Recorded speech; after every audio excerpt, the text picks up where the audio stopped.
Horses have a way of communicating with her that it's just on such a different level.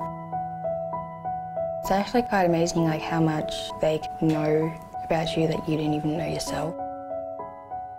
Kids don't realise they're learning out here. It gives them a safe place to rediscover themselves and to make connections with fellow students.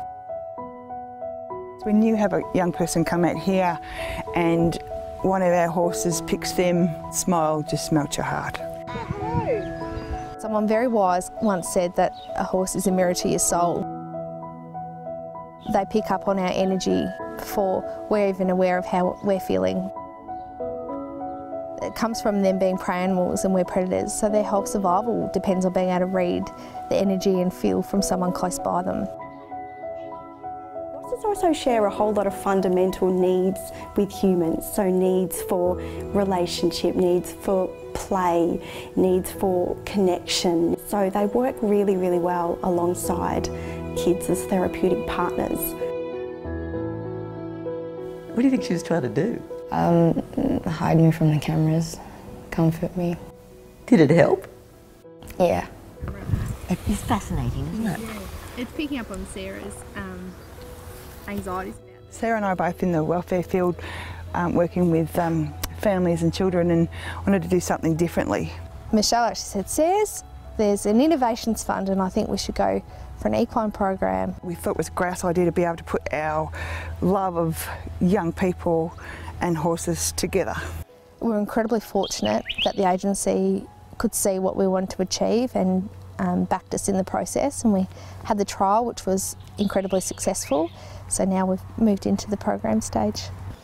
Each child or each group come out for 1 hour a week for 8 weeks. Kids with self-esteem issues, we have kids with anxiety, we have kids with anger issues. Children have grown up in families which are so dysfunctional and so violent, so abused, that they really don't trust the world at all. The equine specialist keeps young people physically safe and the mental health specialist keeps them emotionally safe. But because we're both qualified in both areas, we've got each other's backs. So we make a point out here that we only talk about the horses, and through that children open up about their lives. They don't force you to tell them anything. They don't even really talk about that stuff. All they care about is you being happy with yourself. And I guess that gives them the freedom to take ownership of what they do and see and experience out here. Be calm, is that right? Yeah. Yeah, there's no right or wrong in it. Yeah. Georgia had never been with horses before, ever, so I had no idea what to expect. The grounding thing that we do, that was really scary.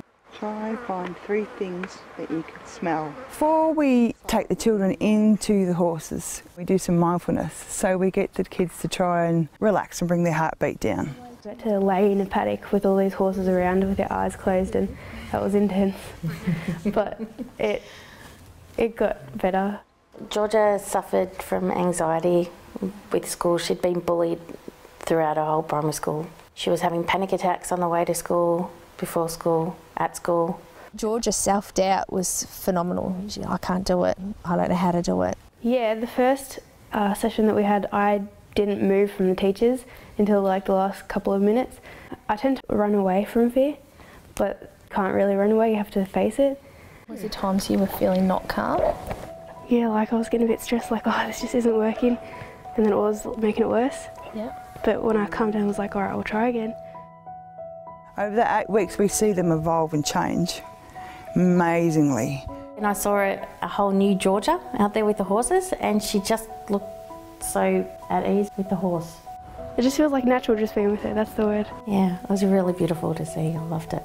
Giving you a hug, that's what it feels like, yeah.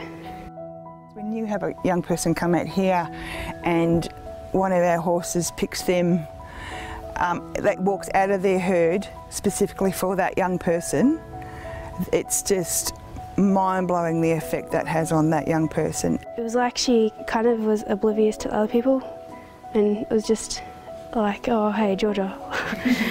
Often children will want to pick a particular horse and that horse will not have a bar of them, and another one will keep showing itself up going, no, pick me over here. Horses are a lot like humans. Their personalities, or their horsenalities, they do vary quite a lot. There are introvert and extroverted in horses as well as there are in humans. Good boy, Humphrey. That's it, mate. Good boy. 9 times out of 10, they pick up, and the things they don't like about the horse is generally things they don't like about themselves.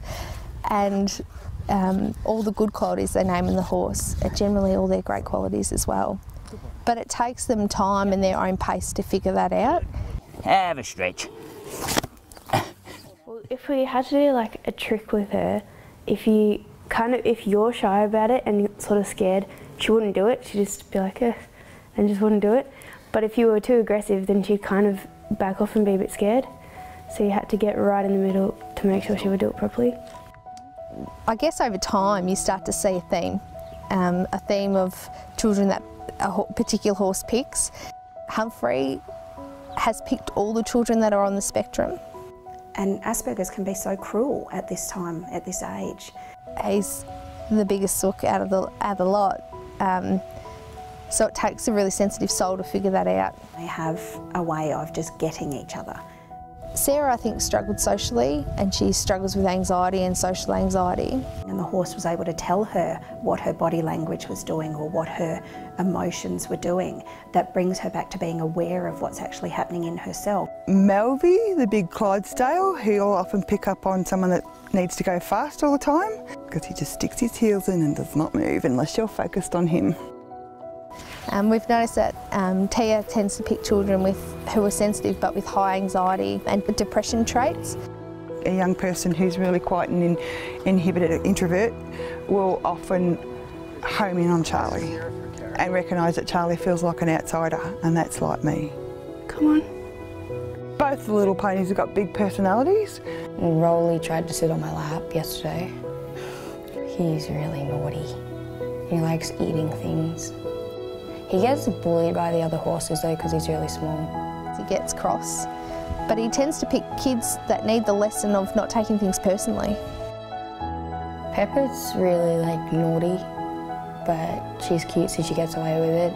She's really good at putting up a front, and he thinks she's a certain way, but she's very easily scared. So she picks children that are not dissimilar. They're really good at putting the mask up of, look how brave I am, look how wonderful I am, but on the inside they don't feel like much at all. So many kids we work with have been to multiple counsellors. We've had many, many sessions with paediatricians and things where she'll stand on her head under a chair. Occupational therapy session where she hid behind the couch and growled like a dog. And a lot of traditional kinds of talk-based therapies are targeting the intervention at a level that assumes, that kids have got, really well-developed brains, and we know they don't. They're always going on at you, trying to get you to tell them what's going on when you don't really want to tell them because you don't even really know yourself. She simply didn't engage, and if she doesn't engage, she doesn't speak. So the thing that's fantastic about HEAL is that it kind of takes it back to a level that addresses trauma. So she was a lot more comfortable and a lot more happy to engage with the horse non-verbally than what she was having to actually speak to another person. They just make me happy. I don't like people. These horses have a way of connecting with them that allows these children to blossom. Really noticed a big difference in their levels of happiness and confidence and self-esteem and being able to manage their moods a whole lot better. I learn a skill with Tia and then I can go and use it with people at school. Definitely more assertive than before. A little bit more content, a bit happier. She's actually seeking the physical contact and hugs and kisses, which is something we haven't had before. She's so much more confident, she's so chatty, she engages with the whole family.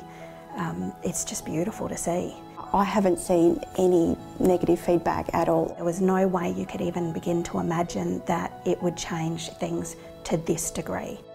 What we're doing in trying to evaluate this program is really important because it adds to a growing body of quantitative research in on an international level. The potential of our program is to grow. If we could incorporate some family work in our sessions, I think that would be awesome.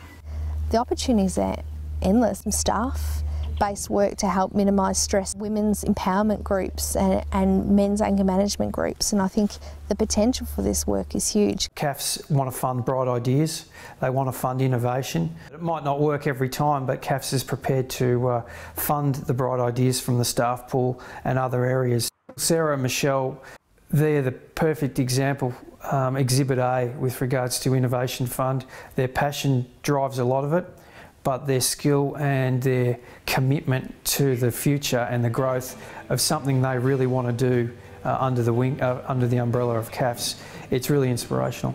I think our job really at CAFS is to get out of people's lives and to create independence and confidence for children and families. Young people who don't trust themselves, their families, their communities, gain trust with these horses. And they work with the horse to gain an acceptance of each other, and then they can then take that practice and begin to accept people.